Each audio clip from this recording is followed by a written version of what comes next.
Boa noite a todos. Alegria estar com vocês mais uma vez. Estou aqui com a minha assistente técnica aqui do meu lado, me ajudando a ver se eu consigo enxergar dessa vez as publicações. Não, isso aqui é fazer publicação cruzada, né?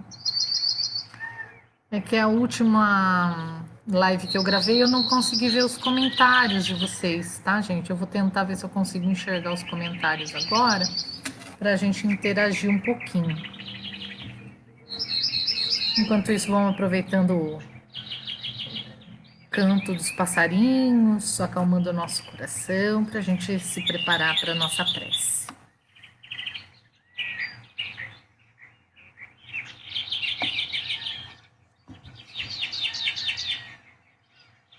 Tem alguma coisa aqui? Não.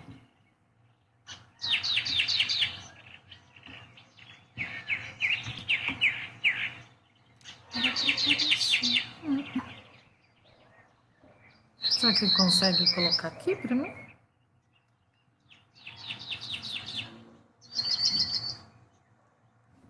Não, tá vendo que tem aqui, ó? 5%.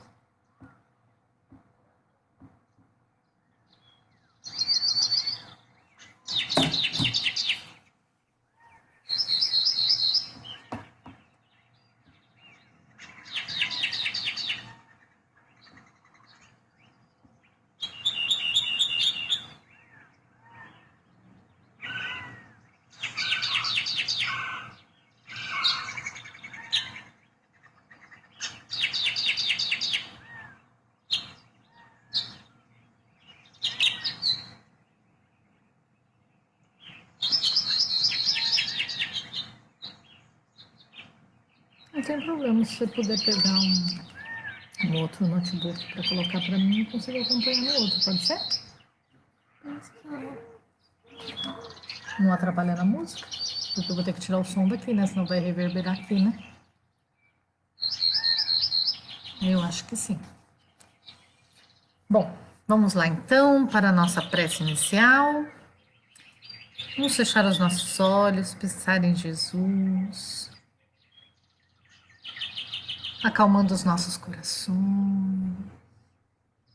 dedicando esses momentos para nós, para esse mergulho íntimo dentro da nossa consciência, observando as nossas emoções,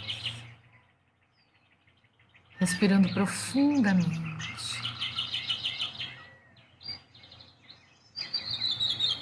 Querido Mestre Jesus, nós agradecemos pela oportunidade de estarmos reunidos mais uma vez.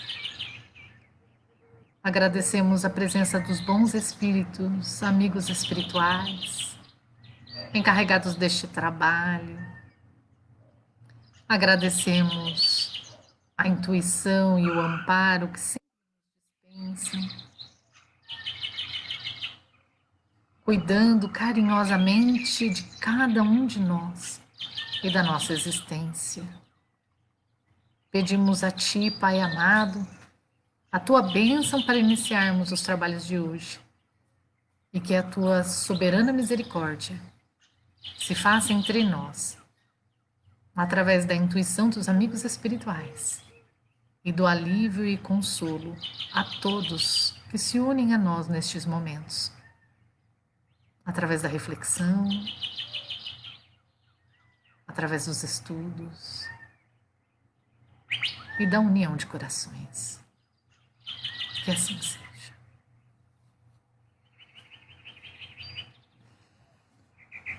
Bom, boa noite a todos. Ainda não estou vendo aqui os comentários, gente. Desculpe, mas a Milena vai pegar para mim um outro notebook para ver se eu consigo acompanhar a página, tá?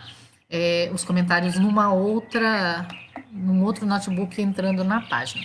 Enquanto ela me traz, né? Então eu estou dando boa noite geral para todo mundo e eu espero que todos estejam bem. E vamos tratar hoje um pouquinho sobre autoconhecimento, né? A gente escuta bastante falar sobre isso, sobre autoconhecimento, né? Mas o que seria autoconhecimento? primeiramente, numa definição e também para a gente refletir, né, se a gente tem feito esse autoconhecimento, se a gente tem buscado esse autoconhecimento e a finalidade dele na nossa vida.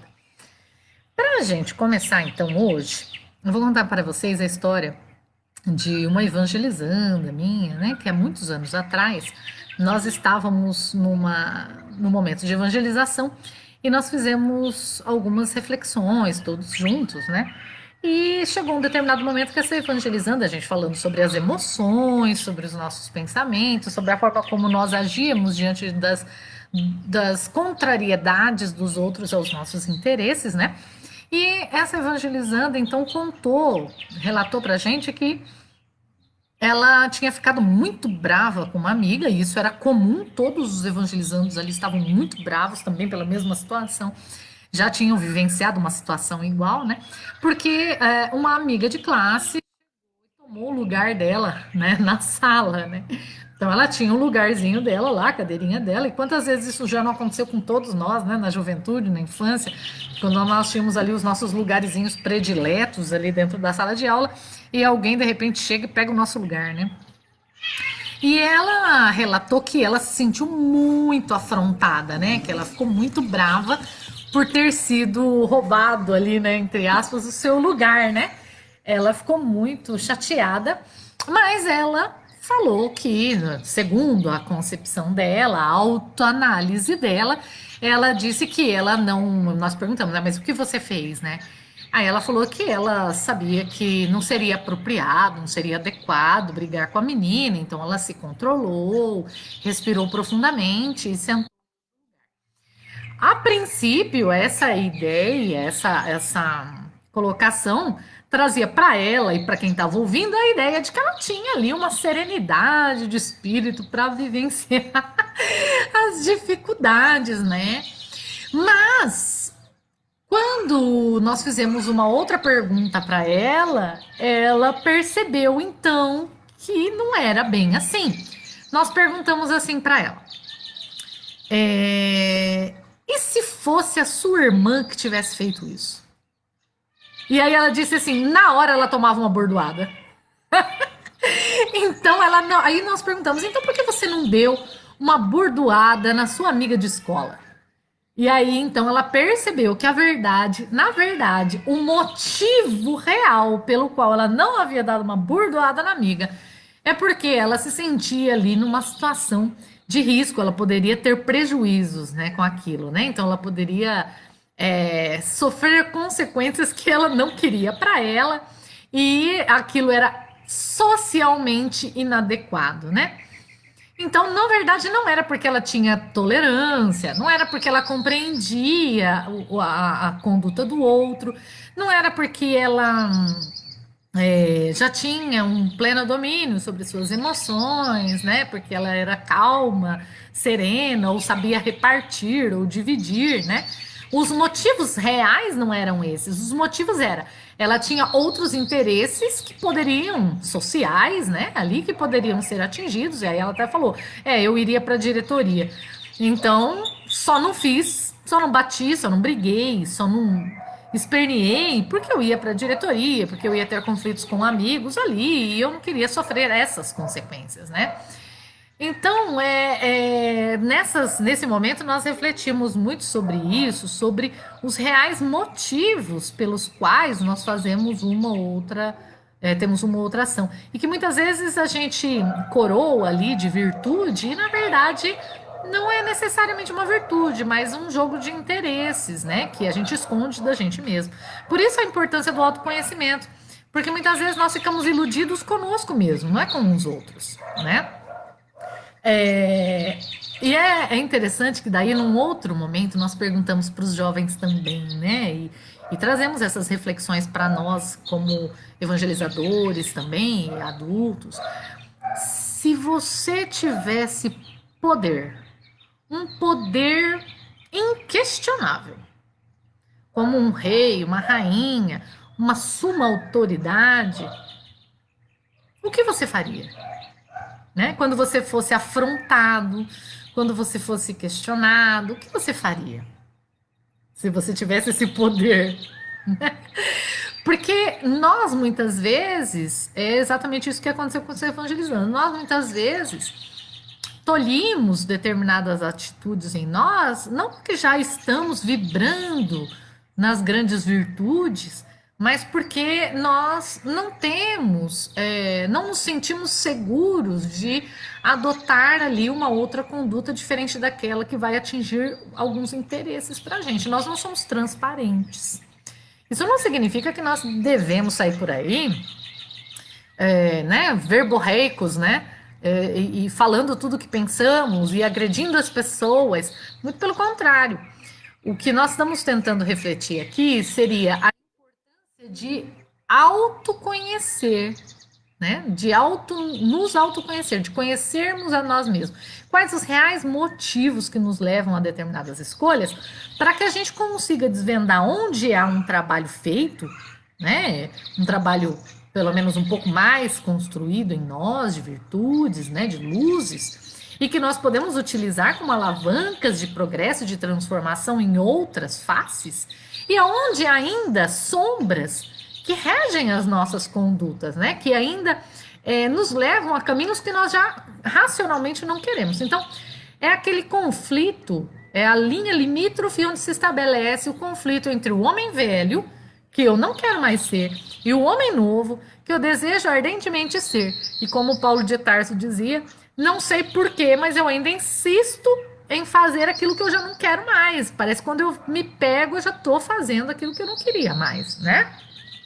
Então, as transformações exigem autoconhecimento, exigem que eu mergulhe dentro de mim mesma para verificar as reais motivações, né? Para que eu tenha clareza sobre as minhas reais motivações e eu possa então fazer escolhas salutares.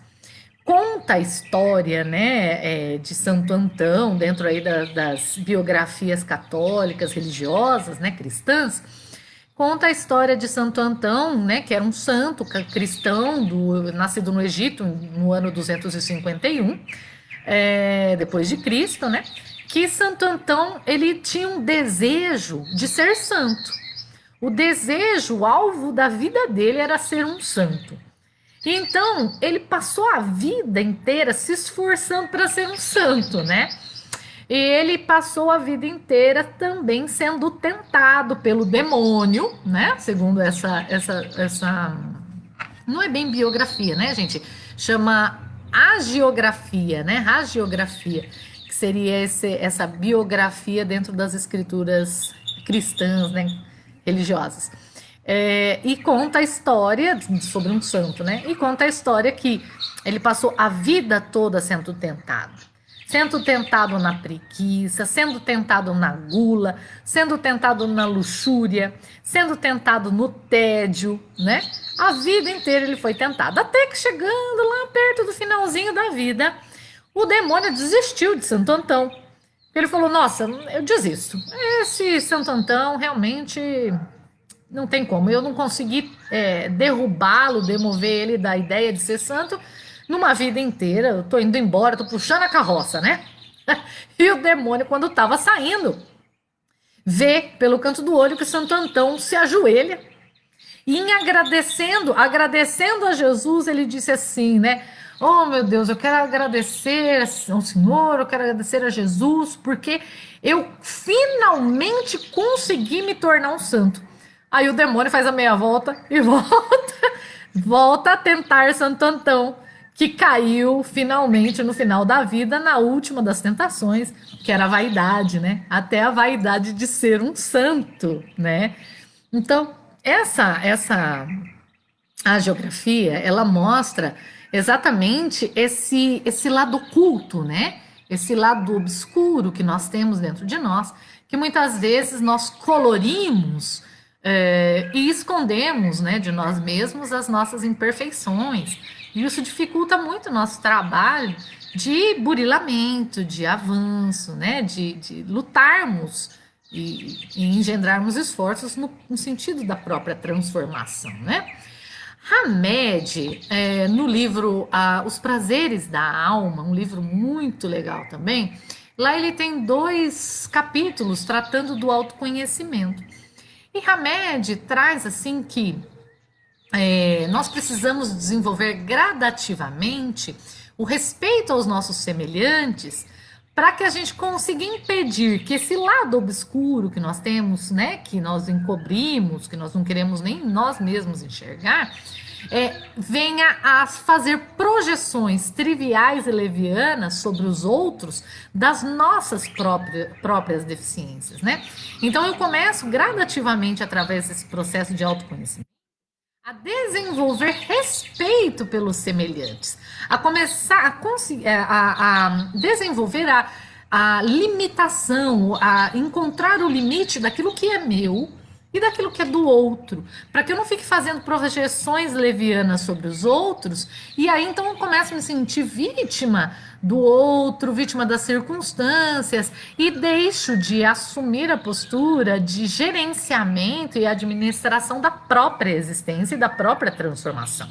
E por consequência da própria felicidade, né? Então, quantos de nós, muitas vezes, nós nos sentimos, muitas vezes, vítimas dos outros, nós nos sentimos vítimas das circunstâncias, nos sentimos afrontados de tal maneira que a gente chega ao ponto de ficar, né, desde pequenos, assim, muitas vezes crianças, a gente fica assim, imaginando, nossa, como seria tirar essa figura, colocar aquela outra figura, tiro a mãe que é chata, ou tiro o pai que é chato, coloco o outro tio no lugar, nossa, como seria legal a minha vida se eu trocasse essas figuras da minha existência. Quando, na verdade, a minha alegria, a minha felicidade não dependem do outro, elas existem em mim, né? Assim como, por exemplo, a raiva, que eu tratei recentemente aí numa outra live do Irmã Francisca, né, do Cefife, aqui no Facebook também, que eu tratei sobre a raiva, dizendo a raiva, ela não existe no outro, ela existe em mim. Se o outro, com alguma atitude, me faz com que eu fique com raiva, na verdade eu tenho a raiva, não o outro que provoca isso em mim, né? Então, esse autoconhecimento impede, ele me ajuda a me controlar essa projeção das minhas próprias sombras sobre o outro, me colocando numa situação de vitimização, numa situação onde eu deixo de ser o gerenciador da minha própria existência e da minha própria felicidade, e que muitas vezes, gente, como esse lado obscuro ainda gerencia a nossa vida, ele gerencia a nossa vida interpessoal, e nessas projeções nós adoecemos relacionamentos, muitas vezes relacionamentos que eram relacionamentos sólidos, relacionamentos antigos até, né? E que vão adoecendo nessas relações interpessoais, e chegam ao ponto de ter um afastamento, um adoecimento do sentimento na relação interpessoal, não por um evento enorme que tenha acontecido, que desgostou um ou outro, mas por conta dessas pequenas diferençazinhas que surgem na relação interpessoal, porque eu vou transferindo para o outro, eu vou projetando no outro aquilo que é uma dificuldade minha. Eu vou sobrecarregando o outro das minhas expectativas de ser feliz. E vou despejando sobre o outro um formato que ele deveria, em tese, atender, né? Para que eu me torne feliz. Desconsiderando que ele tem todo um universo, ele também é todo um universo, né?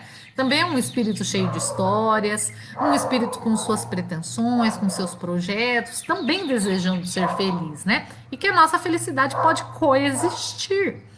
Então, é interessante que Hamed, ele aborda profundamente essa questão do autoconhecimento, e ele traz assim, né, que esse lado escuro, que é aquela área do inconsciente que governa, ao mesmo tempo dita as normas, tanto nos confrontos desagradáveis como nos íntimos de deboches e gracejos, se revelam em nós e vão machucando essa relação. Gente, lá no fundinho, a gente traz muitas vezes o móvel, né, o motivo móvel lá no fundinho. Se a gente for perscrutar, mergulhar, né, ali cutucar, nós vamos descobrir características nossas que precisam ser trabalhadas que a gente muitas vezes nem aceita, né?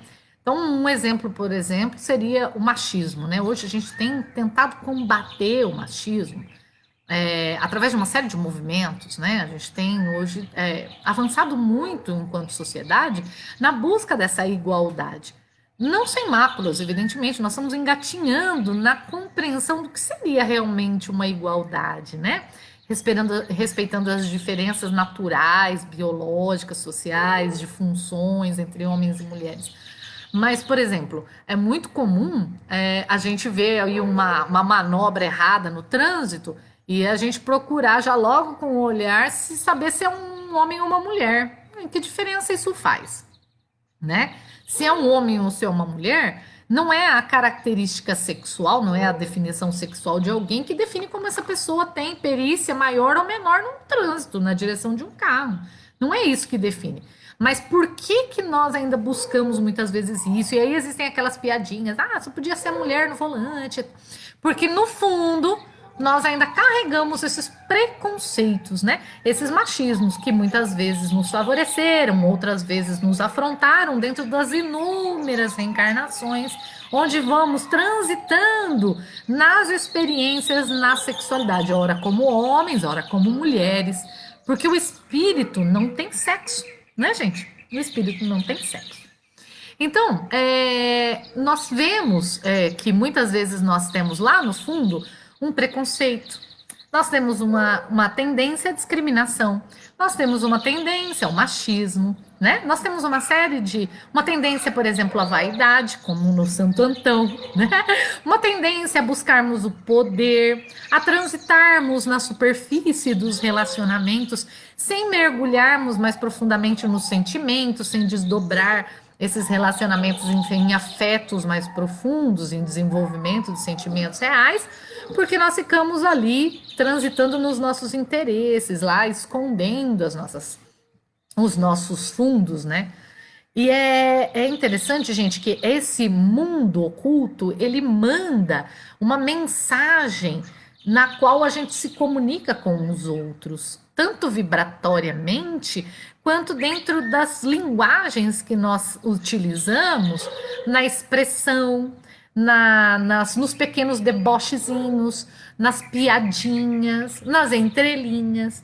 Nós muitas vezes não percebemos, mas quem recebe essa colocação ou essa mensagem não verbalizada em palavras, a pessoa sente, ela percebe. Quem recebe, percebe perfeitamente o que vem no fundo. E muitas vezes nós somos defrontados por aqueles que nós julgamos como inimigos, por exemplo, que nos falam verdades, né? Que muitas vezes nós não ouvimos de outras pessoas, a não ser daqueles que querem nos atingir. E nós não aceitamos essas verdades, mas elas estão escancaradas para os outros e estão escondidas para nós. Muitas vezes nós recriminamos o comportamento sexual das outras pessoas, né? A escolha sexual do outro, no que ela importa para mim? Né? O que eu tenho de obrigação ou o que eu tenho de direito de interferir na escolha da vida sexual ou profissional ou até moral do outro, né? Eu interfiro ativamente e tenho o dever de interferir nas minhas próprias escolhas. No momento em que eu estou utilizando do meu livre-arbítrio para escolher uma determinada conduta, né? Então, eu vivencio emoções, eu vivencio relacionamentos interpessoais e agora as escolhas que eu vou fazer, essas dizem respeito a mim. Como eu vou agir com o outro? Agora, no que a vida do outro traz para mim, que direito eu tenho de interferir nas escolhas ou na vida do outro, né? Em que momento eu acreditei que me foi otorgado esse poder? Eu não tenho esse poder, né, sobre a vida do outro. Aí a gente discrimina muitas vezes credos, crenças, raças, né? Grupos de minoria. Nós vemos muito isso, né? Nós temos muitas vezes uma dificuldade de vivenciar a pacificação. Nós agimos como espíritos bélicos, né? E acreditamos e jogamos, né? Trazemos uma série de purpurinas para a nossa ação e jogamos a belicosidade para o outro. Então a gente diz que o outro briga, o outro afronta, o outro, né, quer confusão, o outro quer guerra, o outro é ignorante. Né? Quanto é que nós, vamos dar uma mergulhada mais profunda, quanto é que cada um de nós consegue relacionar com o outro, respeitando as diferenças de opiniões, né? Quanto a gente consegue dizer, muitas vezes contribuir no meio onde nós estamos inseridos, porque não significa que nós temos que ficar calados, não emitir opinião, não é isso. Mas quanto a gente consegue emitir uma opinião com respeito, com carinho, né?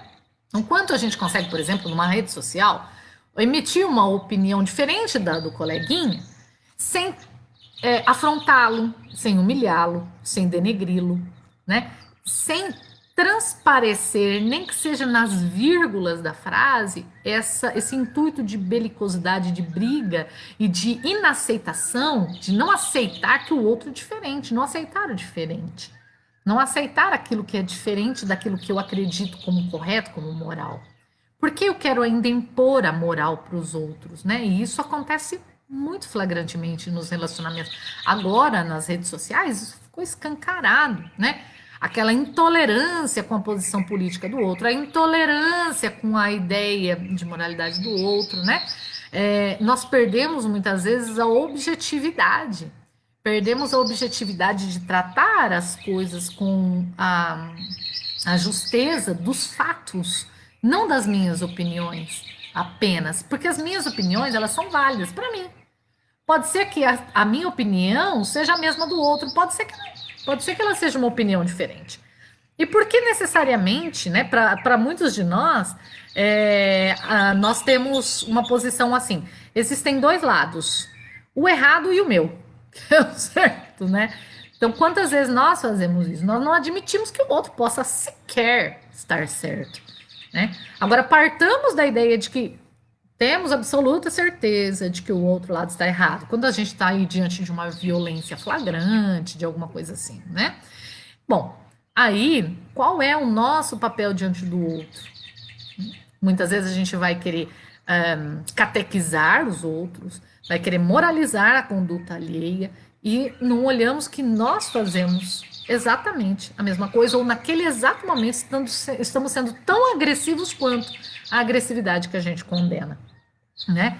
Por isso que na história da humanidade, muitas vezes nós, em nome de Jesus e em nome de Deus, perseguimos, matamos, queimamos vivos, supliciamos, torturamos, arrancamos cabeças em guilhotina, queimamos corpos em brasa. Então, quantas vezes nós fizemos isso em nome de Jesus, em nome de Deus, em nome da moralidade, não é verdade?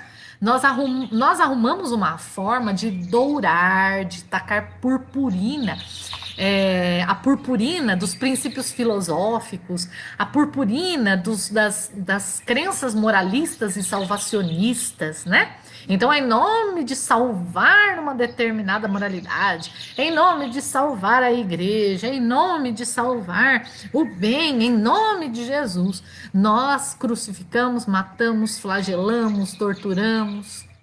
Não é verdade? E quanto nós fazemos isso ainda hoje? Santo Agostinho, no Livro dos Espíritos, na questão 919, ele chama a atenção para que a gente interrogue o que nós temos feito no nosso dia a dia, o que é que no final do dia que a gente interrogue o que é que nós fizemos para os outros, uma síntese do que nós fizemos. Se alguém tem algo que se queixar de nós, né? Se alguém tem algo que falar de nós, se eu aprovo ou não aprovo a minha conduta, né? E qual o móvel, a natureza e o móvel, né? Kardec vem depois mencionando, né? Destrinchando um pouco mais ali, comentando a colocação de Santo Agostinho, dizendo que nós precisamos perscrutar ao fim de cada dia a natureza e o móvel dos nossos atos.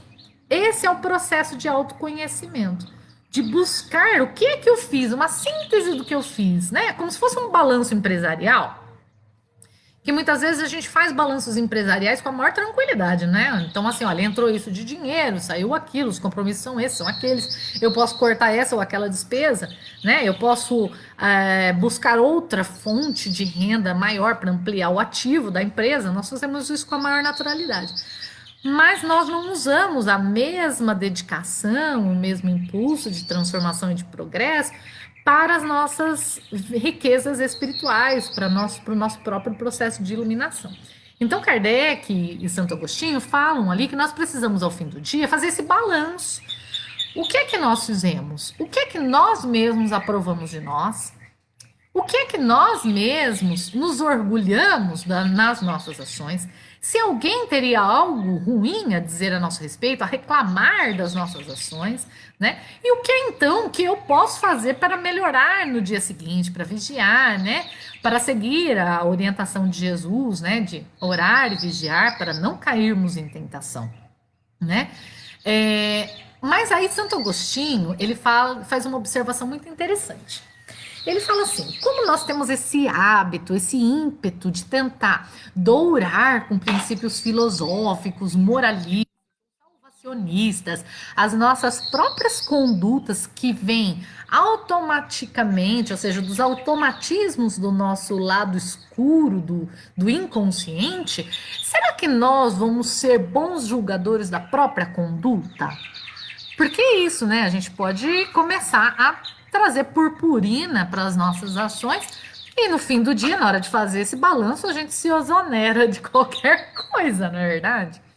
Bem, Santo Agostinho, ele traz uma tática de autoanálise, né, de autoobservação com justeza, que inclusive Jesus utilizou quando ele foi conversar com o mestre da lei e contou para ele a história da parábola do bom samaritano. Eu vou ler para vocês para depois a gente fechar com a conclusão do Santo Agostinho e vocês perceberem, tá? Isso está lá no Evangelho de Lucas, capítulo 10, versículo 25 a 37. Então, traz Lucas no Evangelho assim: e eis que certo mestre da lei levantou-se para testá-lo. Então, o mestre da lei foi testar Jesus, dizendo: Mestre, depois de fazer o quê? Eu herdarei a vida eterna. O que eu tenho que fazer para herdar a vida eterna? E ele lhe disse: o que está escrito na lei? Né? Como lês? E em resposta, o mestre da lei disse para Jesus: amarás o Senhor teu Deus de todo o teu coração, de toda a tua alma, com toda a tua força e com toda a tua mente, e o teu próximo como a ti mesmo. Então, né, tinha ali o doutor da lei, ali o mestre da lei, na ponta da língua, o que era o mandamento, né, que seria um mandamento de moralidade ali, né, que Jesus o questionou. Disse-lhe, né, respondeste de forma justa, faze isto, né, e viverás. Mas não contente, o mestre da lei ali insiste, o doutor da lei insiste com Jesus e diz assim: ele, porém, querendo justificar-se, disse a Jesus: quem é o meu próximo? Então, esse doutor da lei questiona Jesus: quem é o próximo dele, né? Prosseguindo, disse Jesus. Aí começa Jesus, então, contar a história do bom samaritano, a parábola do bom samaritano. Jesus diz assim: certo homem descia de Jerusalém para Jericó e caiu nas mãos de assaltantes, os quais, depois de havê-lo despojado e espancado, retiraram-se, deixando-o semi-morto. Então, quando esse samaritano, quando esse homem foi assaltado, né, esse certo homem, que Jesus não define qual preceito religioso ele tinha, se ele era judeu, se não era, se ele era samaritano, se não era. Jesus não define nada, se ele tinha camiseta do Corinthians ou do Palmeiras, né? Jesus não define nada disso. Ele diz que um certo homem descia, foi atacado, inclusive foi despojado de tudo. Então, dá-se a entender que quem via esse homem ferido não conseguia identificar de onde ele vinha, quem ele era, né? Se ele era puro ou impuro, como era do costume da época, né? E aí a gente vê aqui na sequência, olha. Por coincidência, certo sacerdote descia por aquele caminho e, ao vê-lo, passou pelo lado oposto. De forma semelhante, também um levita, que vinha por aquele lugar, ao vê-lo, passou pelo lado oposto, né? Porque era da cultura que tocar em alguém que fosse impuro poderia contaminar a pessoa com a impureza daquele que foi tocado. Então, assim, passavam de longe, foram embora, né? O sacerdote passou de longe, o levita passou de longe, foi embora.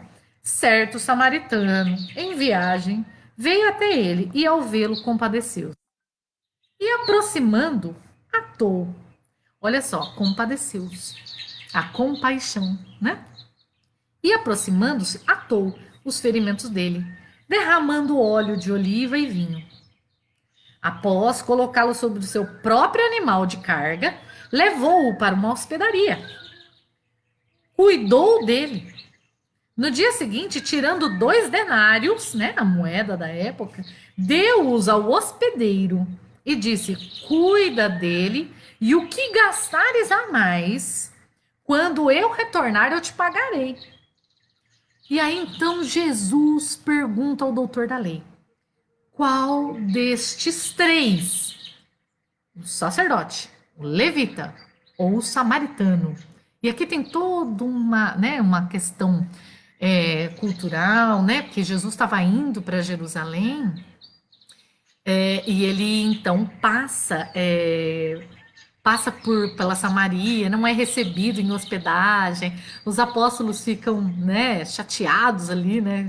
E aí Jesus então vem e faz um desfecho. Depois vocês deem uma olhadinha numa palestra do Haroldo Dutra Dias falando sobre essa parábola do bom samaritano, que ele traz bastante detalhes nesse sentido, né? De toda essa simbologia que Jesus vem e cutuca todo mundo, né? Sobre justamente o samaritano que não havia dado hospedagem a Jesus e aos apóstolos, após 100 e poucos quilômetros de caminhada no deserto com as sandálias quentes, o sol escaldante, né? Eles chegaram ali esgotados, foram testados por esse doutor da lei, né? Jesus foi testado por esse doutor da lei, e aí ele coloca como figura simbólica dentro dessa parábola exatamente o samaritano, que na Samaria não havia recebido Jesus e os apóstolos nesta viagem para dar hospedagem, né? E então Jesus pergunta: qual destes três te parece ter se tornado o próximo daquele que caiu nas mãos de assaltantes? Então, o sacerdote, o levita ou o samaritano? Jesus pergunta isso para o doutor da lei que estava testando Jesus ali cansado, né, depois de toda aquela viagem. E ele disse: o que praticou a misericórdia com ele. Essa foi a resposta do doutor da lei. Bom, um bom samaritano ali, para mim, o bom, né, aquele que fez a caridade, que fez o bem, é exatamente aquele que, o próximo, né, daquele sofredor, era exatamente aquele que praticou misericórdia com ele. Né? Por quê? Porque estava no mandamento. Amarás a teu Deus de todo o teu coração, de toda a tua alma, com toda a tua força, toda a tua mente, e ao teu próximo como a ti mesmo. E questionado Jesus sobre quem seria esse próximo, ele traz essa parábola. E aí então ele fala, responde, o próprio doutor da lei responde, reconhecendo que o próximo do ferido era o samaritano, justo o samaritano, né? E aí Jesus então diz: vai e faze tu do mesmo modo. Então, como Jesus levou ao entendimento do doutor da lei quem era o próximo deste doutor da lei? Ele levou deslocando a figura do ego, né, da persona daquele doutor da lei, da situação. Então ele olhou de fora. Ele conta a história do bom samaritano para o doutor da lei e pergunta para o doutor da lei quem é na figura do outro, quem era o próximo daquele doente. Não envolve a persona, não envolve o id, o ego daquele doutor da lei naquela proposição, naquela reflexão que ele propõe a esse doutor da lei. Pois bem, é assim que Santo Agostinho nos convida a fazer. Santo Agostinho nos diz que, evidentemente, nós podemos tentar trazer um caráter de virtude aquilo que é sombra e não conseguir enxergar as nossas características, né? O que prejudicaria esse autoconhecimento. Mas aí Santo Agostinho diz que um meio de verificação para que a gente não se iluda é exatamente deslocar essa figura de observação. Ele diz assim: quando estiverdes indecisos sobre o valor de uma de vossas ações, inquiri como a qualificaríeis se praticada por outra pessoa. Se a censurais noutrem, não a poderia ter por legítima, quando fordes o seu autor, pois que Deus não usa de duas medidas na aplicação de sua justiça. Então, o Santo Agostinho, ele nos convida a fazer exatamente isso que Jesus fez ao contar a parábola do bom samaritano com o doutor da lei. Se você está na dúvida, né? Saia, imagine que seja outra pessoa fazendo o que você fez. Desloque isso da sua personalidade. Imagine que seja uma outra pessoa. Se você condena na outra pessoa, o seu ato, partindo de você, também é condenável, se o ato for igual.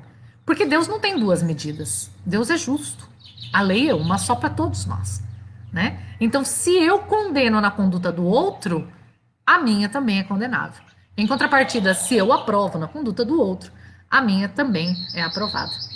É curioso também que um outro método, né, um outro meio de verificação que eu costumo fazer é o seguinte, que eu costumo comentar, né, com os meus amigos, e eu tenho feito comigo, é que muitas vezes nós falamos assim, mas será que eu tenho plena consciência, né, discernimento entre bem e mal, que está exatamente nesse capítulo 2 sobre a perfeição moral, no livro 3 do Livro dos Espíritos?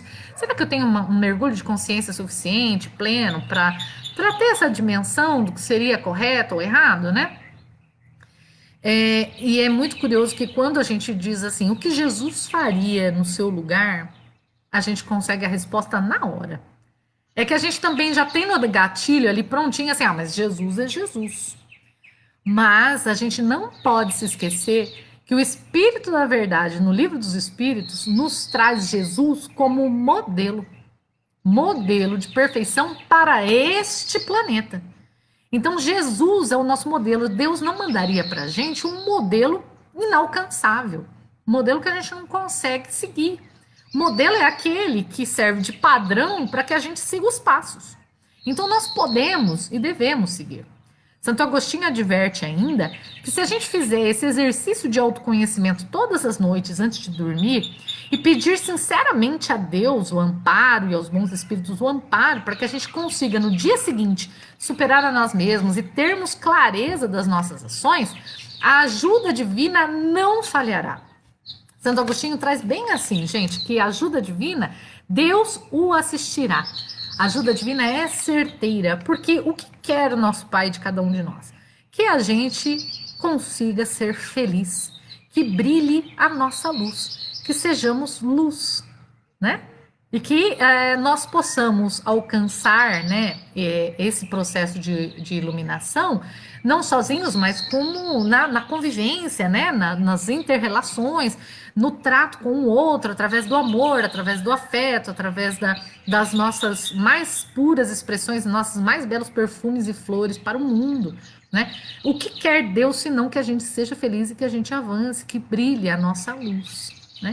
Então, que a gente peça com carinho, que a gente busque todas as noites antes de dormir, como sugere Santo Agostinho, referindo na questão 919 do Livro dos Espíritos, que ele fazia isso enquanto encarnado, todas as noites ele buscava na sua intimidade o que é que ele tinha feito durante o dia, o que é que alguém eventualmente tivesse que se queixar dele, se ele fez todo o bem que ele poderia, se ele evitou todo o mal nas suas condutas.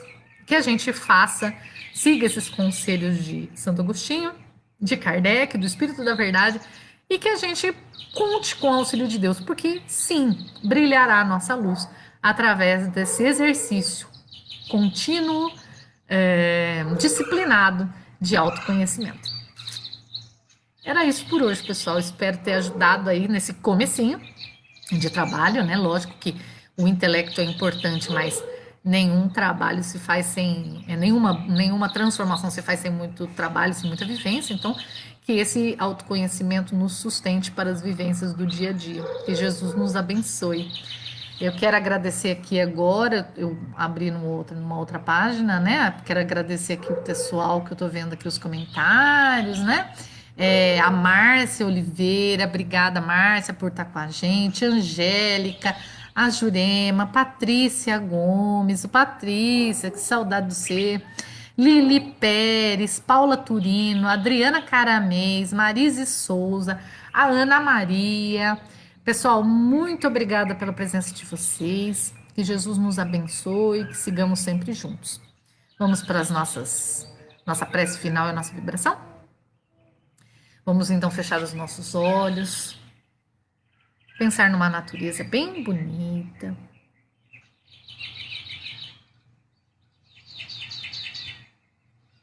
Mentalizar que tudo na natureza é harmonia, é beleza, é paz. Nos mentalizar inseridos nessa natureza, inseridos no bem, no belo, porque somos criaturas do mesmo Criador das flores, dos pássaros, do céu azul, das estrelas. E vamos agradecer a Deus a oportunidade de estarmos aqui. Querido Pai, nós te agradecemos pelo dom da vida, pelas alegrias, pelas tristezas, pela saúde e pela doença. Agradecemos, Senhor, pelo teto que nos abriga e até pelo teto que nos falta e que nos descortina o universo infinito através das estrelas no céu. Nós não te agradecemos, Senhor, pelo bem que vivemos hoje, mas pelo bem, pela felicidade, pela harmonia de que somos herdeiros eternos, porque somos teus filhos. Agradecemos, Senhor, e pedimos que nos fortaleça para que possamos abrir mão de prazeres momentâneos, quando necessário, para viver bem, em serenidade, em obediência e resignação, os reveses da vida física, para nos preparar para o futuro promissor da vida espiritual em equilíbrio e em paz. Pedimos, querido Pai, que leve a todos que sofrem, em toda parte do mundo, alívio e consolo, mas acima de tudo, a esperança de que os momentos de dificuldade bem vivenciados com equilíbrio, com resignação, constituem libertação para a alma aprisionada no seu passado, que se renova nessa oportunidade. Pedimos, Senhor, que chegue em toda parte onde haja dor e sofrimento, ali levando a serenidade de confiar em Ti. E pedimos também, Senhor, que entre os nossos lares, que entre em nossas casas neste momento, levando luz, discernimento, harmonia, fortalecimento para que possamos mergulhar neste autoconhecimento, mergulhar no universo do nosso interno, com coragem, com alegria, com disciplina, para brilharmos cada vez mais a luz que o Senhor depositou em nós, em germe. Agradecemos aos amigos espirituais que nos assistiram nesta noite. Agradecemos a Jesus, farol de nossas almas. E a Ti, Pai amado, que nos permitiu estarmos aqui hoje reunidos. E a Ti também pedimos a bênção para encerrarmos os trabalhos de hoje. Que assim seja. Obrigada, pessoal, mais uma vez. Até a próxima, até o nosso próximo encontro. Sigam aí acompanhando as lives da nossa USE. Um grande abraço, um beijo enorme para todos. Angélica, Márcia, Ana Maria, Paula. Que Jesus esteja conosco. Um beijo imenso para vocês, gente. Até logo. Até a próxima.